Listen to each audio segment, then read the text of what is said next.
With AI being used everywhere, its application in visa processing seems pretty far-fetched, right? But as the number of visa applications increases by the day, so does the pressure on the authorities for faster processing. And that is exactly where it swoops in to save the hassle. Due to its adaptive and predictive learning, IRCC has introduced a software called Chinook to help with these bulk applications. Though the authorities in charge could not present the original data without having to expose the personal and otherwise sensitive information of the applicants, the officials did prepare a sample dataset to showcase the entire workflow and managed to gain access from the federal court to use the software in their official system. What began in 2015 to decrease the workload is now a common practice in visa processing.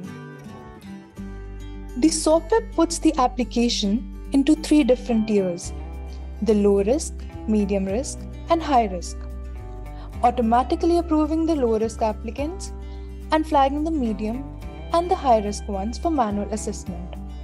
Not only that, it also streamlines the administrative steps while simultaneously extracting the information and putting them in a spreadsheet, assisting the visa officers in looking at multiple applications at once, rather than having to skim through every single page of these files. Not only that, the flagging process helps to identify and arrange the applications in the queue of priority as well as concern. Though it does not serve as an end decision maker, but it surely makes things a tiny bit less complicated if we talk about workload and time. But despite all that it has to offer, there have been speculations by the applicants that the individual attention is not being given to them, along with the suspicions that these automated triaging systems may be the reason behind an increase in the refusal rates.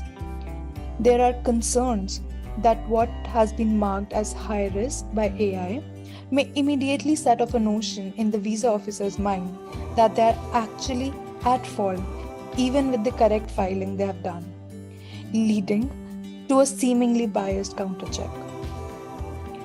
Though nothing can be said about AI being a boon or a bane in this case, it surely is good to have a formidable, more significant gap.